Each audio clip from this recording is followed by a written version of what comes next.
Being outdoors gives you a different look at life. Well, I could remember every September 1st was opening of dove season. It was just a fun family time. And I like to climb trees and I like to be outside. I like to play sports. And so I was always outside doing something. SCI Diana Award winner and NRA Women's Leadership Forum member, Sandra Sadler, has a deep appreciation for the outdoors. From an early age, her family raised her to hunt and enjoy the freedoms that come along with it. When she and husband Byron first met, their shared interest provided an immediate spark. So it was natural then. When I met Byron, he hunted. And Byron would take me, and it was so much fun. I loved it. I met over the phone. I had a business, and my friend had our insurance. All of a sudden, my personal bank account was overdrawn. I was the receptionist and secretary at the insurance company. Anyway, I called the insurance, and she answered the phone, and that's the first time we met. And she said, "Well, why don't you put some money in that account?" Yes. Yeah, but that's the first time we talked. Yeah. Then we met about 6 months later, and sparks flew. So he came into it with his eyes wide open.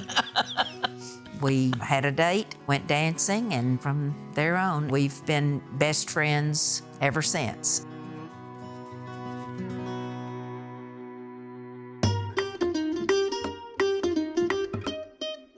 I had a business when we met, and then when she came along, it just got a lot better. We entertained a lot of customers, and we had a lease down in Mexico, and we take hunters down there every year, and she went down.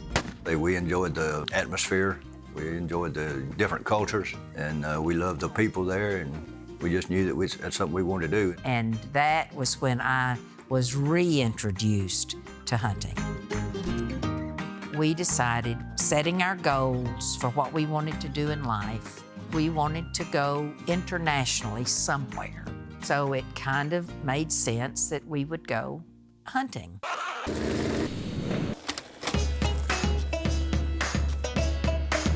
And all of a sudden we were in Africa, and, Yeah. and I guess we've been back nearly every year since. In 1993, we made our first trip to South Africa. I shot an impala and a kudu. Kudu's right up there. And of course, traveling, and it was fun, and so we just did it together. Still doing it. We've been in the rainforest in Cameroon, and to the highlands of China, to the lowlands of China, and it's so different, you cannot pick one. Yeah, and of course, I'm the same way. We love experiencing, meeting the people. That's a huge part of it. Our outfitters, the trackers, the experiences we have with that. Yeah. Kenya. Yeah. Byron learned to dance with the Samburu people and just... Drank the blood from the goat, and it all works. Suddenly, hunting wasn't just a hobby for Sandra anymore. It was a pursuit and a passion. She set a goal to win the SCI Diana Award, one of the most prestigious awards in the hunting world. The Diana recognizes women who have built an impressive collection of big game trophies and also remain dedicated to enhancing wildlife conservation. Byron attributes Sandra's success in achieving this award to one thing. All the training I gave her. Right, honey. Well, actually, Byron is the one that set his sights. I can remember it well. Pamela Atwood won the Diana that year, and we were sitting there, and I had started hunting. He could see I was really getting serious about doing it and doing it right. He said, "You know, you could do that." And I'm like, oh, never. I couldn't ever achieve what these women are achieving that had won the Diana.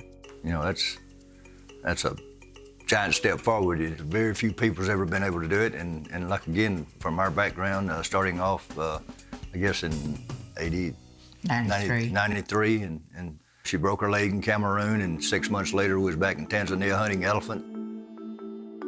I remember when, especially difficult hunt, when I went tur hunting in Azerbaijan. And before I went, Mike Simpson, who is a big hunter, and he said, "Sandra, this is gonna be a tough hunt. Just remember, one step at a time. And boy, I remembered that a lot. And I made it about, not even a fourth of the way up that mountain going, I cannot believe this. That was the first day.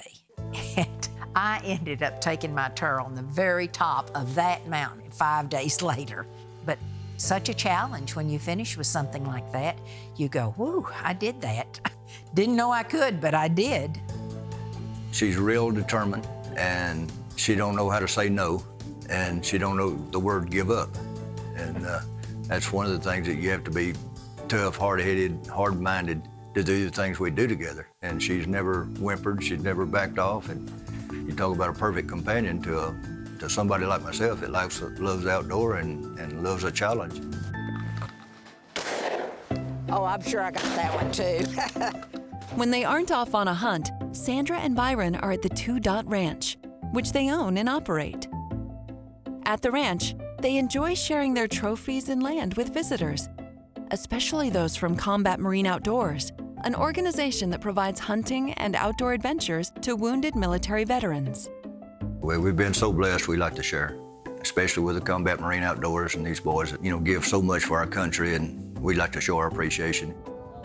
Combat Marine Outdoors is an organization that helps Marines, Army, sailors, Air Force, anybody that's been wounded or severely injured.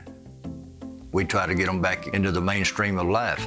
And one of our goals is to help a lot of these young men get into the workforce. I am blown away. I can't say it any other way.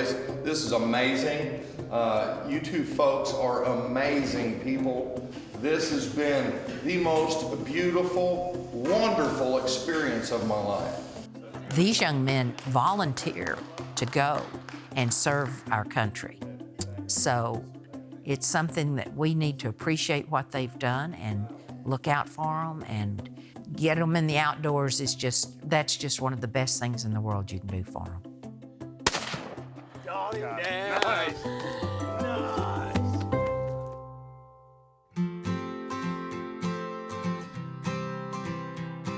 We feel very blessed. We feel very fortunate to be in a beautiful area like this.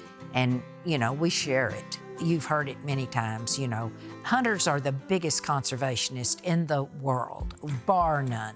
You're paying license fees. You're paying trophy fees. You're benefiting the local industry there, the people who take you hunting, the trackers who work with you, who otherwise might not be able to feed their families. And it is to make the survival of the animals. So it's a huge industry, and we're proud of the industry and what they do, because all of the hunters that I know work hard to give back. The animals would disappear without hunting. That's why hunters continue to fight it. We fight it politically every chance we can, and we are fighting to save the animals, save the species. I think every sportsman should be a member of SCI and NRA.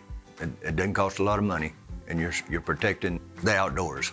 And a woman doesn't have to hunt, but if they know the truth about hunting and conservation, they can pass that on to their children and encourage them to support it in any way they can.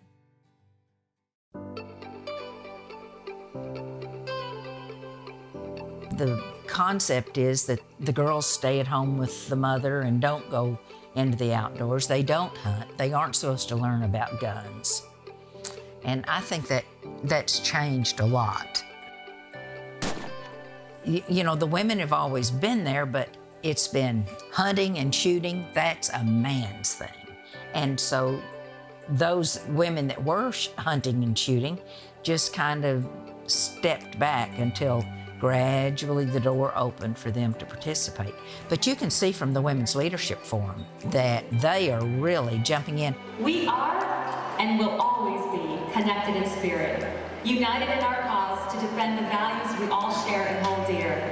It's an unbreakable bond that ties us together. Just an honor to be a member and be involved with the leadership of Wayne LaPierre and Susan, and we're just proud to be a part of it. Or any trophy that you haven't gotten that you want to get, Sandra? Muskox. Hey! Yeah. Well, I've been wanting her to get a muskox for years. It's cold country, and she don't. see, it's cold country. We're gonna do that next year. Oh,